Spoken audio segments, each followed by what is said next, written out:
TV, where we're bullish on Collierville. I'm your host, David Pickler.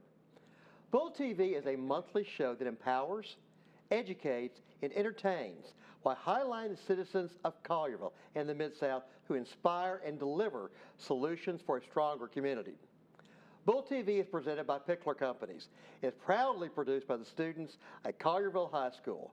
We invite you to watch our show at www.bulltv.show, thebullnetwork.com, and CHS TV 19. New episodes air on the second Sunday of every month at 3 p.m. Central Time.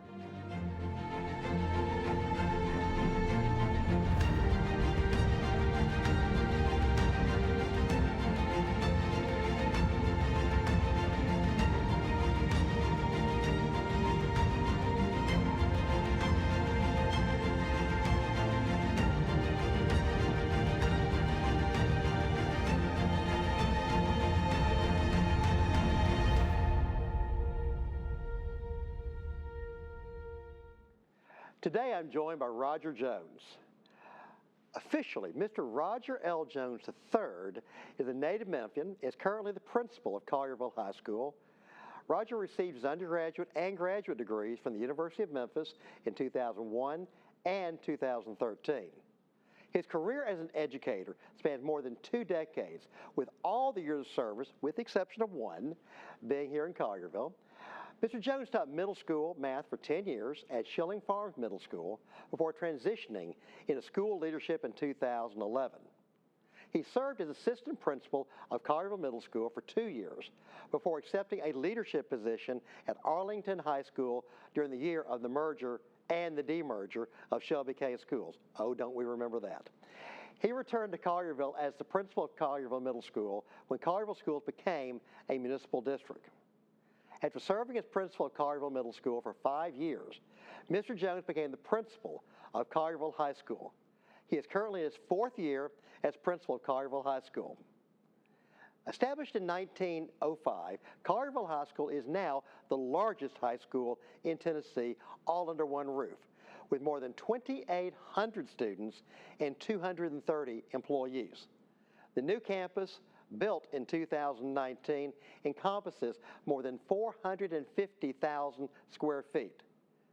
Collierville Schools is currently ranked as the #1 best district in Tennessee.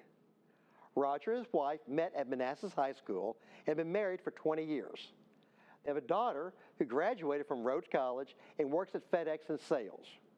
Roger is also the proud owner of Baxter, an English and French Bulldog mix. Roger, thank you for joining us on Bull TV. Glad to have you. Thank you so much for having me, Mr. Pickler. Glad to be here. Now, I know you said you've seen a couple of our shows, yes. So you probably know that we always begin with the same question. Yes.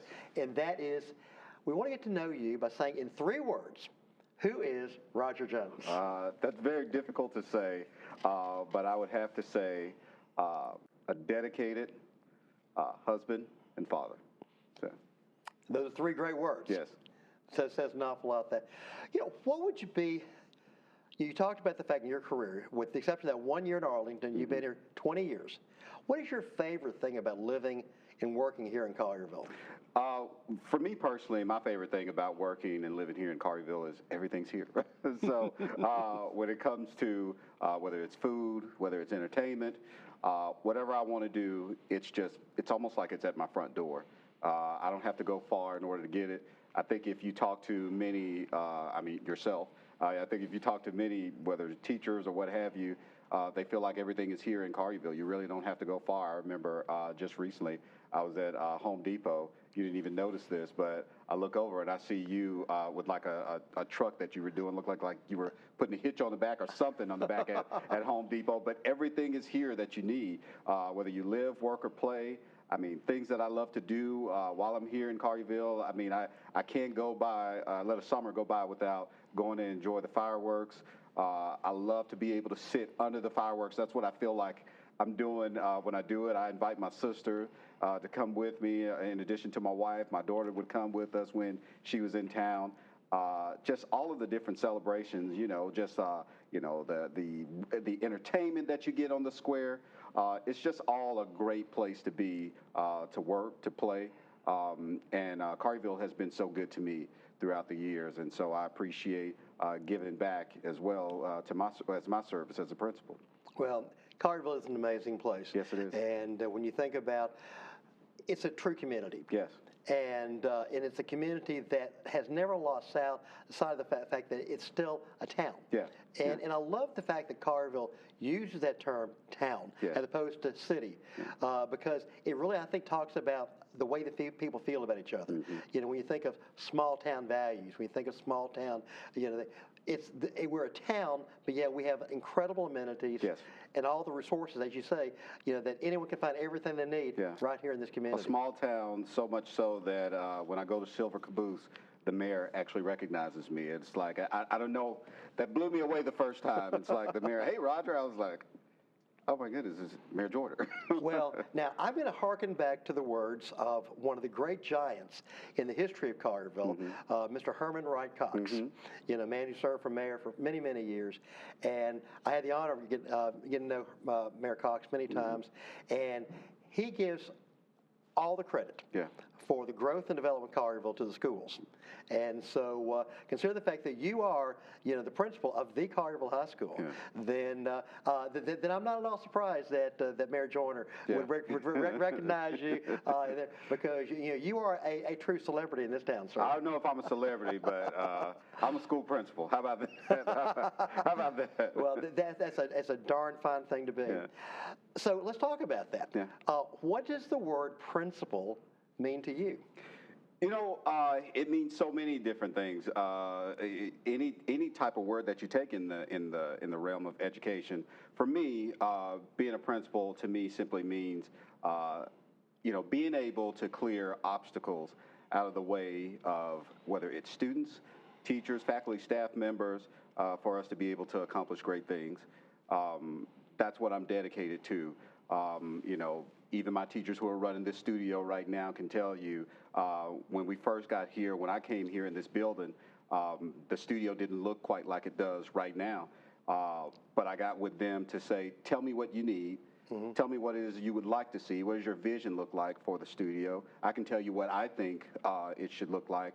And then I go to work in terms of being able to make the proper contacts, being able to get all the necessary paperwork cleared and making the proper contacts in order to be able to make that dream into a reality. So just the principalship for me, simply, if I could just sum it up, it's just being able to remove any obstacles that would stand in our way from being great, and that's what I want to do. I love it. Sound like you're the problem solver in chief. Well, I have a lot of people that help me also be a problem solver in chief too. So, but pretty much that's what we do. I mean, we look to see the great things that kids can be. I mean, I don't know how many anyone that is not really from Collierville or like people have an idea of what Collierville High looks like, and I think that idea really comes and stems from many years in the past.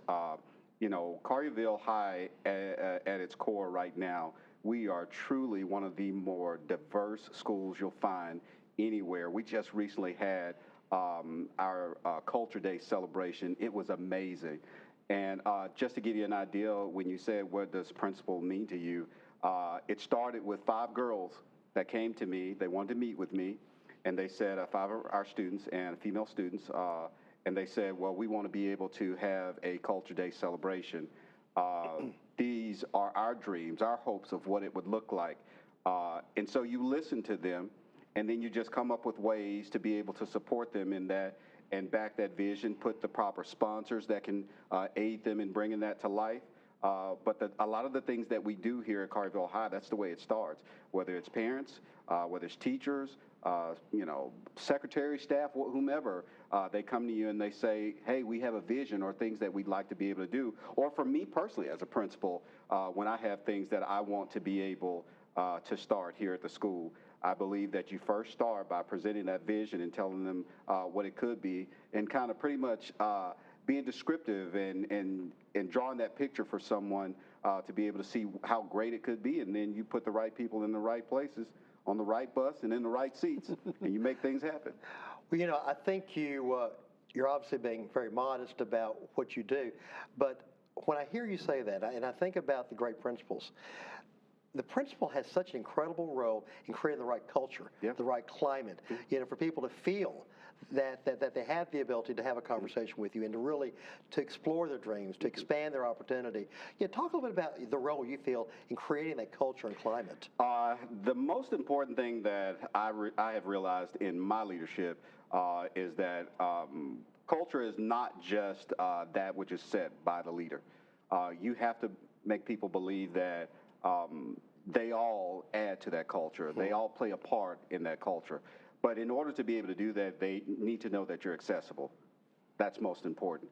I am not the type of principal that I need you to get to my secretary before you get to me, right. Or I have, whether it's kids, teachers, or whomever, stop me in the hallway with things. Hey, I'd love to talk to you about blank or whatever it is. Kids email me all the time. Parents email me all the time. But in order to be able to establish that culture, you have to be someone that's accessible. People need to know that they can approach you and that they don't need to go through so many channels to get to you. You have to be a listener.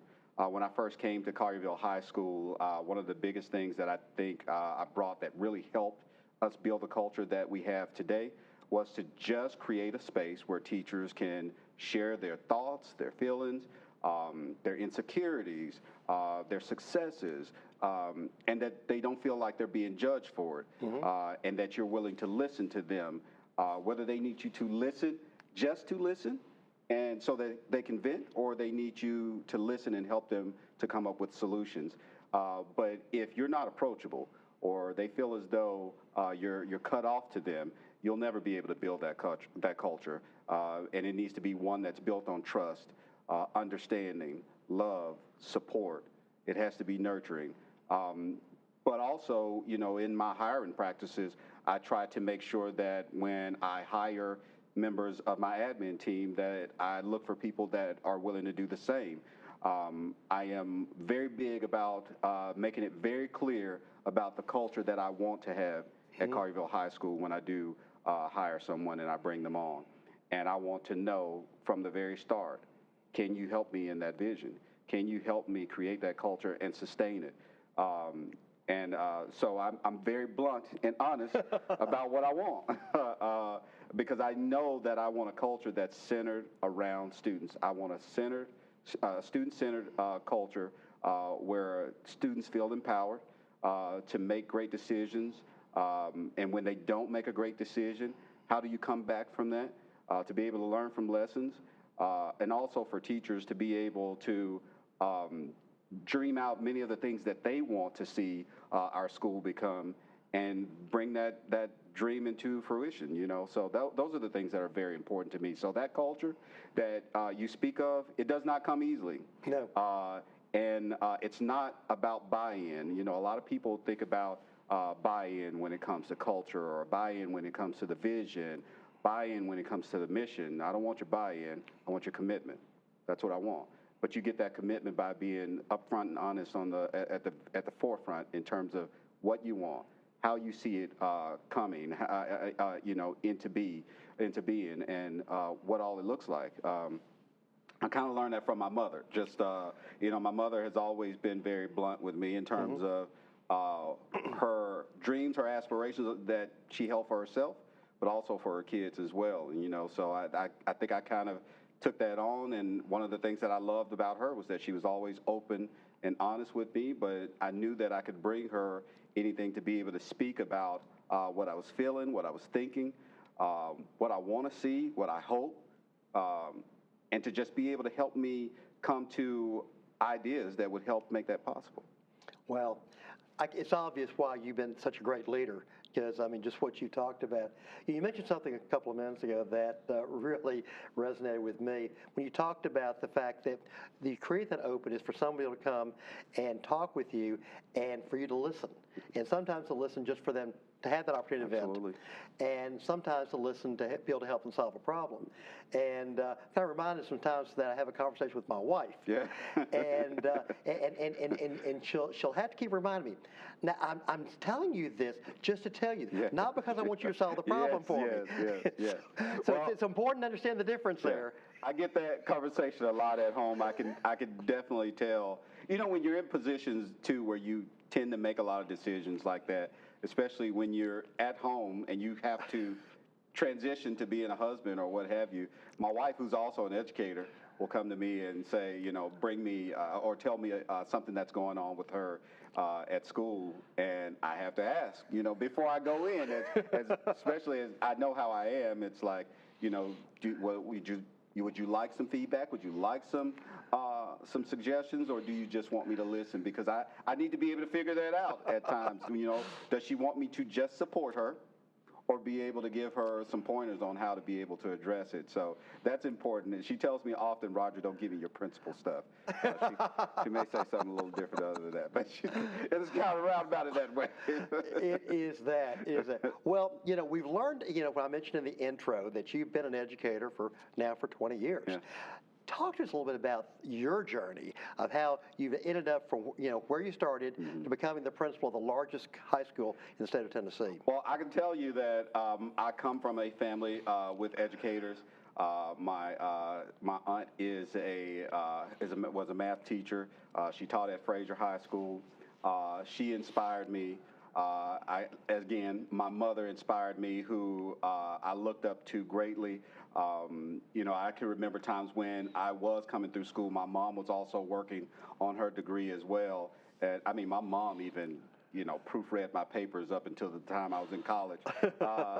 And then just as a kid, I can remember being in elementary school, and I just thought, man, if I was a teacher, I'd do blank. As a kid, I can't tell you that I knew I wanted to be an educator, but I found myself saying, if I were a teacher, I would do blank. But then when I got to, by the time I got to high school, I went to a junior high school.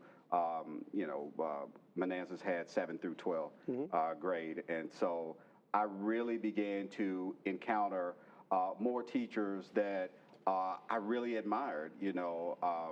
A lot of people don't know a lot about my background in terms of the way I grew up. I didn't have a father in the home, but I did have teachers who were role models for me, and I really admired them, and I really admired what they did and how they connected with kids. One being Mr. Larry Lewis. I don't know if he ever gets a chance to see this, but he inspired me so much. I really, really at that time began to think about, man, I think I could be a teacher, and if I did, I'd want to be a lot like him. To the point where he officiated my wedding. Really? He did. My geometry/high school teacher officiated my wedding. And so I guess you answered the questions right at the wedding, right? Say it again? I guess you answered the right question. I did. I answered the right question at the wedding. But those were the types of things that really affected me and really drove me to ultimately want to go into education. Math was my forte when I was a kid, and my fellow students, they would come to me for help. And for some reason, I had a knack for being able to help them. And I kind of took a love to it there. But when I went off to college, I started out at UT Chat, and I started out as an engineering major. From an engineering major, I left Chat, came to Memphis, and I was just such a homebody. I missed home. I missed my mother. And it was the best decision I ever made, coming back home, going to Memphis. Best decision I ever made. But when I got home, I said, well, man, math is my forte. I think I want to major in math. And before I knew it, I just got the bug, and I said, you know what I think? I think I want to teach. And that's what I did. I went and I began to major in education. It was the absolute best decision I ever made. I really do believe that I have found a profession that I don't feel like I really work a day in my life or anything, like when I feel, when you go to work and you're, oh man, I got to go to work today. Like, I don't wake up ever feeling that way. Right. I love what I do. I love doing what I can to impact kids. And I want to be able to do great things to be able to affect the masses. And it makes me so proud whenever I see kids just really become great at whatever it is that they do. We have kids here today, for example, right here in this studio. They come here and they shoot things such as this, but they also excel in the academic realm, in the classroom. They may also be members in band. They may also take part in a sport. I just love that what we provide for kids is we give them so many opportunities to explore themselves and to find out the person that they're set to become. So I don't want to continue to baffle on, but that's just the way. That's what I think has kind of inspired me, just wanting to be able to help others. I truly and honestly feel not to get very religious or anything of that nature. I just feel like what we do as educators, we are really doing the Lord's work. That's what I believe. I feel very blessed. I feel very honored. I feel like my steps have already been ordered, and I feel like this is the place I'm supposed to be. Every decision that has come about in terms of my career, I felt like it has always been clear. Mm-hmm. The writing has always been on the wall. He has always sent me the sign that I needed to know that I'm in the right place. And when I'm not, or when there needs to be a change, he sends that to me as well. Exactly. And I just feel like this is the place that I'm supposed to be, helping kids. Well, I tell you what, God bless you, and I tell you what, I think the work you do is an inspiration. Thank you. And certainly, these amazing people in your life, especially your mom, tremendous inspirations. Yeah. So you lead now 230 employees and 2,800 students. Yes. How would you define Roger Jones' leadership style, and what is it that helps you manage so many people? When you, I always find the question of, well, tell me what your leadership style is, to be something that is just not easy to explain, because there's no one true leadership style that encompasses it all. I mean, at one time, you're going to be some type of transitional leader. You're going to be transformative. You're going to be a leader that is listening to others to be able to come to a consensus. Sometimes you may have a top-down approach or whatever it is. So it's just a mixture of everything. I can tell you, mostly for me, when it comes to leading, I try to lead in which I get input from the people that I'm going to lead. Mm-hmm. It's important that I know how to lead and how to be led.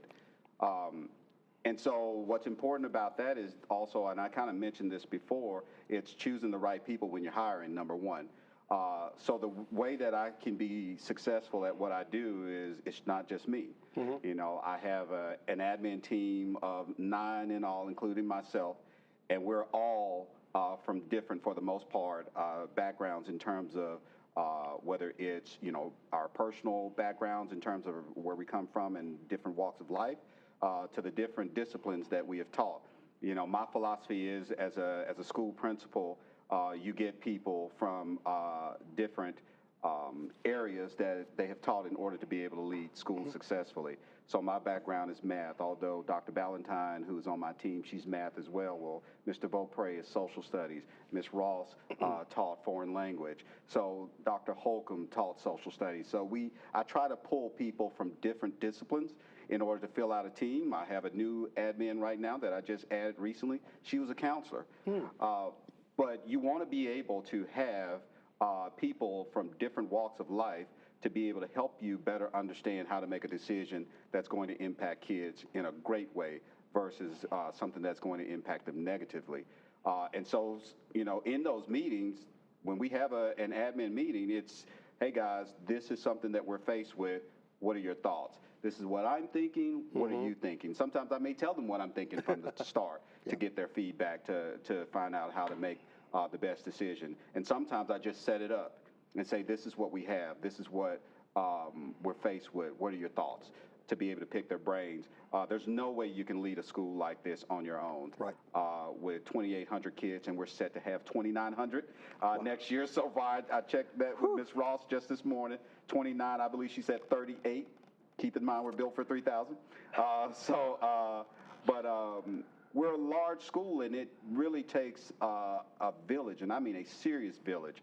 I have a large leadership team outside of just my admin team. Our leadership team, that's when you move into your teachers as well that are included. I mean, I think we're at 21. And so I have quite a few members from various disciplines.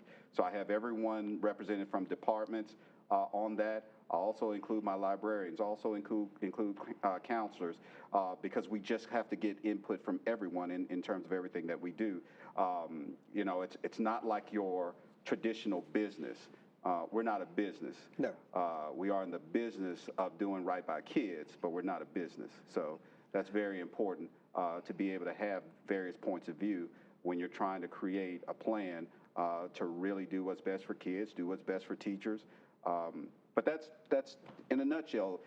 My leadership, I guess, is one that's really open to listening to every member of the team. But again, it changes throughout. It can be fluid at times, depending on the especially when you think situation. about the challenges that you had when you first came here. Yes. You know, with the challenge of a pandemic Yes. and everything of that nature. You know, you talk about, the leadership, and you talk about, doing the best for kids. And this may be a little difficult question to answer, but and you can take it the way you want to. But how do you motivate your students to be the very best they can be each and every day? I think the most important thing for kids that you have to have a few things. Number one, you need to be able to have an open door policy where kids can really share what they're feeling, what they're going through. You need to have some understanding. You need to be willing to show them grace. You need to be willing to have opportunities for kids. I don't know how much many people in the area, it shocks me sometimes when I hear from people that say they live in Collierville, but they've never been to our school to see the opportunities that we give kids. This studio, the welding lab over there, nursing down the way. Auto mechanics, everything. Well, typically in a high school, people have to kids have to leave that school ground, that home base school, and go to local colleges and universities in order to be able to get those types of opportunities. Well, we have all those opportunities here in our building. They don't have to go anywhere now. Now we're a large campus, so they really do have to do a little walking, so have your walking shoes on. But other than that, it's all in this building. But also just being able, in terms of those opportunities, just being able to set the stage for them to be able to grow and to see themselves in this space, making sure that they're in an environment where they feel safe. That is extremely important to me. Any kid that has been with me, now some of them, lucky them, they've been with me since middle school. Like I have actual seniors right now that we came over together. This is my 4th year. This is their 4th year, so they're about to graduate. So they've seen me since I've been their middle school principal. Some of these kids, I met them as 5th graders because we used to have STEM scholars, and I interviewed them as 5th graders before they got into the STEM scholars program. So they can tell you how serious I am when it comes to safety, security. I need students to feel at home and feel safe in this space when they walk about these hallways. Nothing makes me happier than to be able to see our kids just indulge into every aspect of our campus. I don't know if you follow me on Instagram. I don't know if I'm that important yet. But anyway, like yesterday we had, I'd already planned. I had some kids to say, hey, we have a track tournament. Are you coming out? Track meet today. I said, yeah, I'm going to be out there. It was pretty cold yesterday, but had my hat, gloves. People were making fun of me, said I was dressed in a snowsuit. I promise I wasn't. But anyway, we had track going on, a track meet going on. We had lacrosse in the indoor facility practicing. We had softball engaged in a match. Baseball was engaged in a match. I mean, everyone was out there. That makes me so happy. That makes my heart feel whole to know that the kids are really taking advantage of every aspect of our campus. And today we got kids here shooting this for us like that. Our kids are amazing. The stuff that they engage in, it's unbelievable. I did not go to a school like this. Like it's unbelievable to me, even as the principal. I'm the principal of this building, but the stuff that we offer kids, and we're only offering more. We just added aviation. We're getting ready to add mechatronics. So the stuff that we add here, we're getting ready to put on another play starting this week. Actually, it opens tomorrow. Anastasia. If you've never seen one of our plays, some people need to get out and come see the things that our kids do. They build the sets. And to then be able to perform, it's just amazing. I mean, I'm in awe. They run the sound, they do everything. I just love what we are. I love the opportunities that we give kids. But those are some things that make it possible for kids to be able to see themselves being successful in this space. And I didn't even begin to talk to you about opportunities when it comes to academics. I mean, we will offer well over 27 AP and honors courses. And that's for your kids that are on the high end of the spectrum in terms of, competing academically. But we also are known for having a great special education program as well. We get families all around that come and they've heard about our reputation. That comes from having awesome teachers who are dedicated to creating a curriculum for kids that is just second to none. We don't claim to be the best, but we beat the best. Well, I'm going to add another characteristic to your leadership style, and that is you are an amazing ambassador for Collierville High School. I try to be. I try to be, and I appreciate that. And you have a great story to tell. I appreciate that. Thank you so much. It's a great place. Now, you talked about all the great things. What would you say has been the most challenging aspect of your career so far? COVID. Gee, I'm so surprised. There are a few things. I mean, first, I came on, keep in mind, I came on as the principal of Collierville High right as COVID I hit. remember. And I remember when we started the year out, and one of my teachers, Mr. Charbonnet, he's like, every day, like this is at the start of the year, I had no idea that this was coming. I mean, I've been watching the news or whatever it is. He's like, I'm telling you, by the time we hit spring or whatever, like we're not coming back. We're not coming. I'm like, what are you talking about? I've been watching the news. I'm telling you, it's COVID. This COVID is coming. It's like it changed everything. It was extremely challenging in terms of how do we deliver instruction? How do we make sure, not just deliver instruction, how do we make sure that we can engage kids in that type of instruction? And when they ultimately are allowed to come back, how do you keep them safe? I have teachers that are saying, will I be safe? Like, I mean, there were at times I had teachers thinking, man, am I going to, I have my immune system is compromised, will I catch COVID and ultimately it will be fatal? Those are real questions that come your way that teachers are going to expect you to have the answer for. More than just academics, these are real life questions. These are real life questions. So every day felt as though it was a battle to come up with answers and solutions.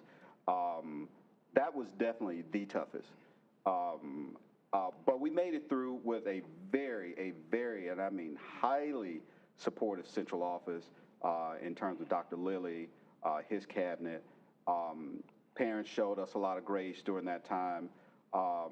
It's amazing how kids themselves are. I mean, they're so flexible in what they do and how they encounter situations. But we as adults, we've seen things the way that they've appeared for so many years, and we've come to expect things. So we're not as easily swayed to believe that everything's going to be okay when we've only seen it traditionally in one setting. And we had some setbacks with that, not just at Collierville High, throughout the state of Tennessee, throughout this country, where you saw learning loss. That is something that is real that we deal with today. And the way we attack it is through making sure that we make deliberate attempts to be able to tutor our kids, add additional services for kids. And not only COVID, to go from a middle school to a high school, David, I'll tell you, this is without a shadow of doubt one of the toughest jobs I've ever had. It is, but it's very fulfilling. I want to make that very, very clear. But that is a huge adjustment in itself. To go from when I was at Collierville Middle, I probably had at the greatest height, I believe we had 903 students. Even West is bigger than that. I mean, West has, 1,200 now. But then to go to almost 3,000, that's a lot. And all the other things that go into high school versus the middle school. Absolutely. You deal with sponsorships, you deal with sports, and sports, that's a major thing in itself. But I want to make it very, very clear. I don't do this all myself. Like I said again, I have an admin team, 9 including myself, that really help make it possible to be able to run this building successfully. I have awesome teachers all throughout this building. My students are just second to none. And one principal told me when I was telling him saw him in Kroger one night, and he's like, man, how's your school year going? I said, man, to be honest with you, I'm completely blessed. I have to be honest with you. I said, I've got awesome kids, fantastic parents. My teachers are second to none. He's like, yeah, they make you look good, don't they? I said, yeah, yes, they do, when you have teachers who are just completely dedicated.